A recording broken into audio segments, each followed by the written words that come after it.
Hi, I'm Pastor Chuck Reich. Thanks for tuning into Revelations.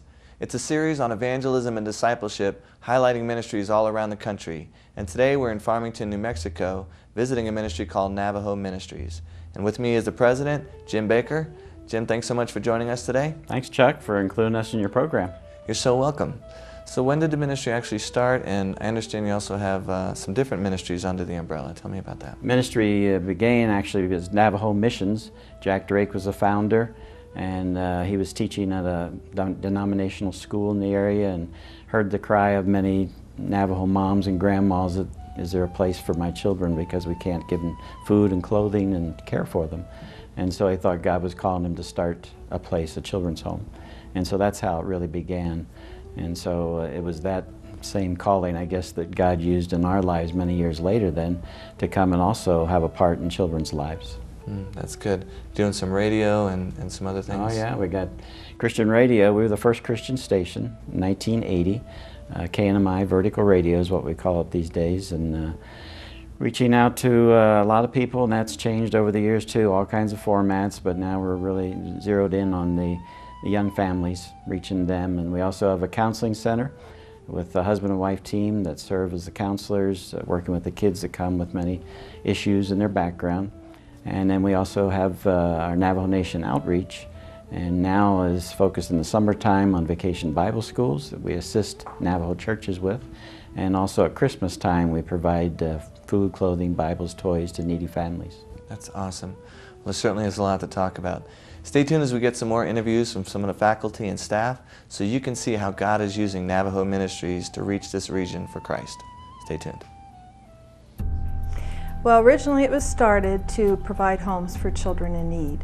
That was what really drew Jim and I here as well, to be able to provide homes for children who weren't able to stay in their natural families. And Jim and I both felt like we had been given a lot, very rich heritage in our Christian homes growing up, and so we wanted to be able to provide that for children as well. I think that bottom line, Navajo Ministries is about restoration, restoring people not only to the Creator God, but also restoring them to the broken relationships, and also restoring them and helping them understand who God created them to be. We love to see restoration in families, but my primary goal for these kids is to teach them that God loves them and has a plan for their life, regardless of where they're at or what situation they're in. Some of these kids that come to us have never heard the word Jesus. They haven't really heard about God. They don't know what the Bible is. And in the homes, they're exposed to really the true gospel message for the first time in their lives. They're taught how to pray, and it's a free coming to Jesus for these young children. We recognized very early that the children needed a safe place for going to school. They were plugged into the Farmington Municipal School System, and these kids would go to class and they'd get lost because most of them were so far behind. We got permission from the Farmington School System to actually have us as a satellite of the Farmington School System. That has helped so much in the mental health stability for these children.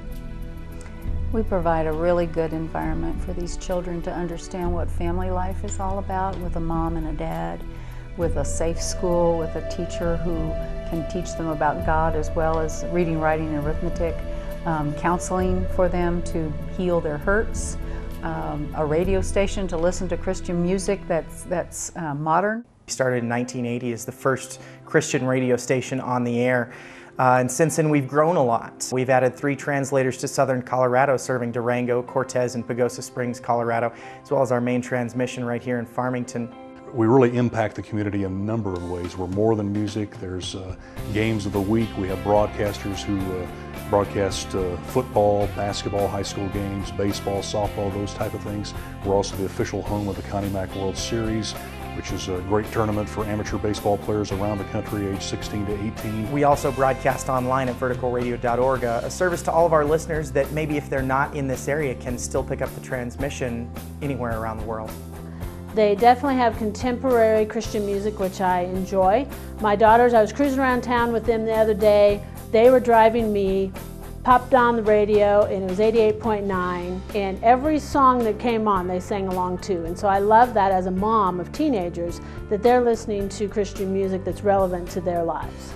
seems like they're reaching out to, sometimes it's just at the right timing when people are, going through something, and here they hear on the radio about the message of hope. Especially these young people, they're really, enjoying the music, and people are really responding to the radio station. This is a great opportunity for other people to partner with Navajo Ministries. And this can be done various ways. Certainly through prayer. That needs to be first and foremost. You need to be connected and you need to stay informed in order for you to know what's going on and what God is doing with Navajo Ministries. Through financial giving, it is very expensive to run 3 homes for 28 children. Anybody that has kids at home knows how expensive children are. And we want these kids to have as normal of life as possible. We want them to be able to participate in school activities, and church activities, and youth camps. And so it's very expensive, and so financial support's a big way. Navajo Heritage Center is it's a work in progress, but we see it as really something that's needed in our community. There's tours from all over the country, and also the Navajo families can come and they can show their children, here's the story about the long walk when, many years ago that their grandparents maybe were part of. And we can also talk about their culture and their history and make it a nice museum and a celebration of the people called the Navajo. The Navajo tours over the beautiful land of Navajo land have been made available to people that really aren't all that familiar. Many times people that go on these tours have visited this area for the very first time, and they're getting some hands-on experience of learning of the beauty and the quality of this part of creation. It's an experience to worship God in the beauty of His creation. And there's something very special to me about the Native people and the beauty in their country. To learn more about our ministry, visit www.navajoministries.org. Our phone number is toll-free. It's 888-325-0255.